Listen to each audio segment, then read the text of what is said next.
Salut!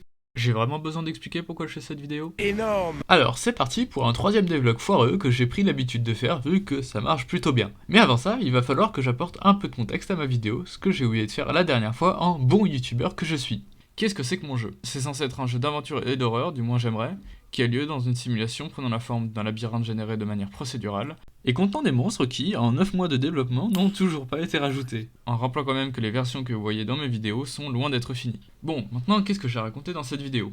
Bah en vrai, pas grand chose. Depuis le devlog précédent, j'ai voulu me concentrer dans un premier temps sur l'amélioration de ce que j'avais déjà avant de rajouter les nouvelles fonctionnalités qui arriveront dans le devlog suivant. Et vous pourriez vous demander pourquoi. J'ai un jeu encore loin d'être terminé, avec aucun gameplay autre que de se déplacer sur une map statique ou presque, et dont les graphismes nous feraient croire qu'on est sur un jeu mobile. Ouah, c'est laid. C'est pas le moment pour optimiser mon jeu, non? Eh bah si, et ce pour deux raisons.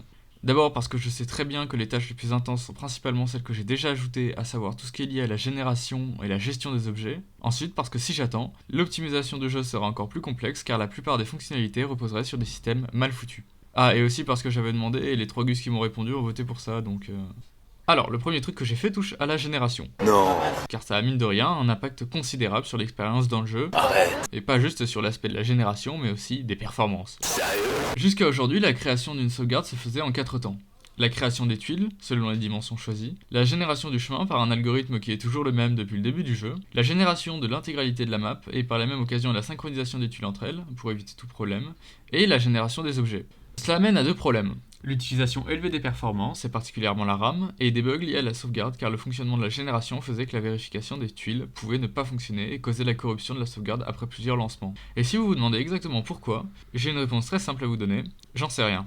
Le truc évident à faire, c'est de ne charger que les tuiles proches. Décidément, je suis trop fort, il m'a juste fallu 9 mois de développement pour m'en rendre compte. Là où jusqu'à présent, tout était chargé même si le jeu ne l'affichait pas. J'ai fait ça en modifiant les fonctions de création des tuiles dans la scène pour pouvoir s'occuper de chaque tuile individuellement et d'appeler cette fonction de la même manière que le système de render distance lorsque le joueur change de tuile. À un détail près. Les objets du décor doivent eux toujours être générés et actifs pour éviter les bugs liés aux objets avec lesquels le joueur interagit. Enfin, ce serait le cas si ce connard de cocanard jugeait bon de mettre en pause le développement de son jeu, au moins sur les parties dont il parle dans sa vidéo, histoire de pas avoir à mettre à jour son script lorsqu'il est à la moitié de sa vidéo de montée. Sur les grandes maps, le fait de générer des objets du décor, même si en moindre nombre, ça prend une quantité de performance et de RAM énorme. Et d'un autre côté, c'est réellement un casse-tête de régler ce problème. Mais pour ça, il faut déjà comprendre comment la sauvegarde fonctionne exactement. La sauvegarde est en réalité présente en double. Une partie qui conserve uniquement les données, et ne contient quasiment aucun code, et l'autre qui prend ces données, les transforme en objets qu'on peut voir et toucher, et gère la scène. Le fait de devoir entièrement décharger les objets du décor, ça m'oblige à me reposer sur la partie de la sauvegarde qui contient les données. Et là, le gros problème arrive, la synchronisation. Jusqu'à présent, c'était les données utilisées lors de la gestion des objets et de la scène qui prévalaient. Et ces données n'étaient transférées sur la sauvegarde en tant que telle que lorsque le fichier sur lequel elle était stockée était sur le point d'être mis à jour. L'objectif, c'est alors de permettre la synchronisation immédiate d'une version de la sauvegarde à une autre et de faire prévaloir les données de la sauvegarde à celles de la scène. Dans l'ensemble, c'est assez simple, sauf dans un cas, les objets du décor, justement. Étant donné qu'ils peuvent contenir des données et que, plus que n'importe quel autre type d'objet, il est possible qu'ils soient créés, modifiés, voire détruits pendant le jeu, cela nécessite de mettre à jour les données de manière efficace sur les deux sauvegardes. Par exemple, lorsqu'un objet est créé, de vérifier que la tuile associée est visible ou non, et si c'est le cas, de mettre à jour la partie physique du jeu tout en faisant en sorte que les scripts ne réécrivent pas la sauvegarde. Il y a plusieurs autres exemples, moins importants, mais toujours est-il que c'est une solution chiante à mettre en place, car augmentant la complexité du jeu et me forçant à réécrire une partie de mes scripts. Du coup, qu'est-ce que ça donne? Comme je m'y attendais, moins de RAM utilisée par la sauvegarde, et moins, voire plus du tout, de bugs liés à la génération en soi. Cela dit, le jeu crée encore beaucoup d'objets, et comme le C# a dans mon cas le principal inconvénient de ne pas permettre la gestion approfondie de la RAM, ce qui serait probablement mal terminé me connaissant donc c'est pas plus mal, il a fallu changer la manière de charger les objets qui prennent une place folle en mémoire. Preuve en est, le jeu sans sauvegarde chargée ça fait 600 à 700 mégaoctets, la sauvegarde chargée sans les objets c'est autour de 900 mégaoctets, et avec les objets on monte à 1,5 gigaoctets, avec l'amélioration liée à la génération. Quand même. Pour régler ça, j'utilise une petite technique, l'object pooling. Et ça peut sembler tout con, ça l'est, mais ça consiste à créer au préalable une certaine quantité d'objets que je voudrais utiliser et de les assigner au fur et à mesure lorsque c'est nécessaire. Le gros du souci, c'est alors d'implémenter correctement cette classe nouvellement créée dans mon script. Et pour déterminer le nombre d'objets dans la liste, c'est assez simple. En tout cas pour le sol et les lampes, dont la quantité utilisée dans les tuiles est prévisible. Il suffit de demander à ce qu'il y ait autant d'objets que de tuiles visibles au joueur et on actualise la valeur à chaque fois que le paramètre de render distance est modifié. Les murs, c'est pas exactement pareil. Ils ne sont pas présents en nombre défini sur la map. On définit donc une quantité de base qui se rapproche de ce qui pourrait être requis et on augmente cette valeur quand nécessaire lorsqu'on crée des murs. Et si la valeur de rendu est diminuée et que les murs sont en trop grande quantité, on diminue leur nombre suffisamment pour libérer de la mémoire, tout en laissant suffisamment de non utilisés pour ne pas avoir à en recréer après coup. Donc, qu'est-ce que ça donne tout ça? La vraie différence, c'est l'usage de la RAM, logique, qui est drastiquement diminué, surtout pour les grandes maps, et qui permettrait de créer plusieurs grands labyrinthes sans avoir à m'en soucier. Ce qui serait un peu inutile sans rien avoir à faire dedans, mais ça je m'en occuperai plus tard. En comparaison, voici l'utilisation de la RAM avant que je m'occupe de l'optimisation. Les performances sont elles aussi augmentées, mais elles restent encore assez moyennes. Et justement, pour les performances, je fais comment? Et bah ça va être très rapide, je peux rien faire. Enfin presque. Déjà, faut comprendre ce qui prend des performances et comment ça marche. Le fait est que la quasi-totalité des performances du jeu est prise par le rendu. Donc chouette, on a plein d'outils pour améliorer ça, sauf que non. Car ce qui prend des performances, ce n'est pas d'afficher les différents objets sur l'écran, c'est le calcul des sources de lumière. Ici plus particulièrement le calcul des ombres. Coucou. Et d'ailleurs ça se voit, avec des paramètres qui désactivent les ombres, les FPS s'améliorent drastiquement. Le fait est que dans l'expérience, je tiens justement à la qualité des ombres. Je ne peux pas utiliser des techniques qui consisteraient à stocker des données non plus car cela nécessite que la scène soit prête au préalable. Or justement, la scène est créée en runtime. Et si d'autres pipelines graphiques ou systèmes offrent plus de contrôle là-dessus et améliorent les performances, je n'ai aucun moyen ne serait-ce que de les tester sans avoir à retravailler la majeure partie de mon code. Le pire, c'est que pour les quelques pourcents de performances utilisées par le rendu des mèches, je ne peux même pas utiliser les techniques d'optimisation comme le GPU instancing, justement car le composant permettant le rendu des objets sans GPU instancing est nécessaire au calcul des ombres. Bon allez, j'ai suffisamment gueulé sur ce que je pouvais pas faire, du coup comment je fais? Bah déjà, certaines options de Unity permettent d'optimiser le rendu, ce qui inclut aussi les lumières, et surtout ce que j'ai pu implémenter, c'est le level of detail. Il semblerait que Unity implémente déjà ça d'une manière ou d'une autre, mais bon, ça marche pas. Enfin bref, j'ai fait ma propre implémentation.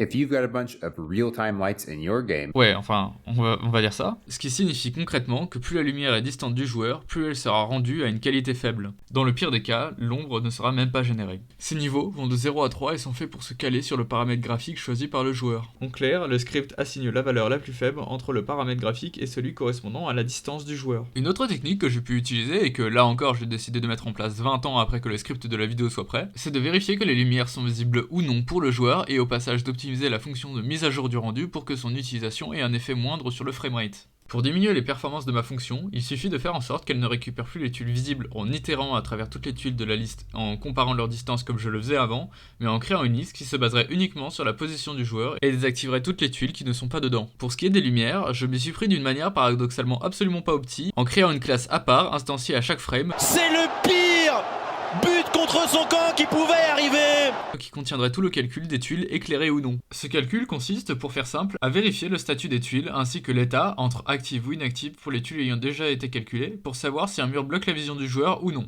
Si on trouve une tuile qui n'est pas visible, non seulement on l'indique comme étant à désactiver, mais on fait de même pour toutes les tuiles sur cet axe afin d'éviter de refaire le calcul inutilement. La liste qui en résulte contient l'ensemble des tuiles pour lesquelles on peut désactiver les lumières, chose qui est gérée par la fonction de rendu. Cette fonction permet d'économiser massivement les performances étant donné que la grande majorité des lumières sont maintenant éteintes. Bon, j'ai toujours quelques petits problèmes, mais à la limite c'est anecdotique. Le gain en performance reste assez élevé pour que je n'ai pas à gratter quelques lumières de désactiver en plus. Bon, une fois tout ça implémenté, on commence à avoir des performances vraiment décentes au final. Au passage, j'ai aussi pu améliorer mon code pour tout ce qui est multithreading. encore. En faisant un truc très simple, être intelligent. On va faire le test de QI numéro 2. Utiliser des tâches pour des actions ponctuelles mais gourmandes en ressources, notamment la génération, ce qui requiert l'écoute et l'exécution de fonctions sur le thread principal pour tout ce qui touche à l'utilisation des API Unity. Ce qui permet au passage de garder un certain contrôle sur le temps pris par les scripts pour éviter de trop diminuer le framerate. Je peux aussi m'en servir sur le code qui, dès le départ, était fait pour être désynchronisé.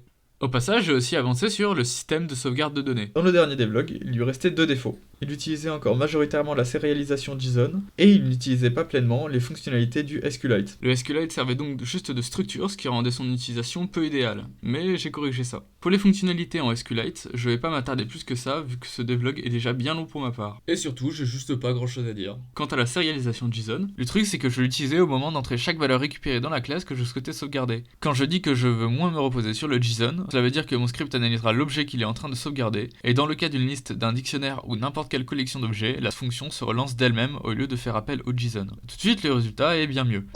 Ah, et dernier changement que j'ai fait à propos de la génération, la gestion des erreurs, chose dont je ne m'occupais que très peu avant. Là où elles sont les plus fréquentes, c'est évidemment lors du lancement d'une sauvegarde. Mais oui, c'est clair. Et donc de la génération. Donc c'est aussi con que d'appliquer une condition lorsque je reçois une erreur pour rediriger le joueur vers le menu principal en cas de problème de la génération du jeu. Bref, moi je repars sur mon code. Et j'en profite pour vous demander, si vous avez aimé la vidéo et que vous ne l'avez pas déjà fait, de liker et de vous abonner. C'est en partie ce qui me motive à continuer ce format. Et accessoirement, ça m'a quand même pris 1 mois et demi cette merde. Et au passage, merci de l'avoir fait autant pour la dernière vidéo, je m'attendais vraiment pas à ce qui est autant dû. D'ailleurs, si vous avez d'autres idées de format de vidéo, n'hésitez pas à le dire en commentaire, je suis preneur. Vous pouvez aussi rejoindre le serveur Discord si ça vous dit, il est plus actif que cette chaîne YouTube, que j'utilise tous les 36 du mois. Allez, c'est tout pour moi, salut!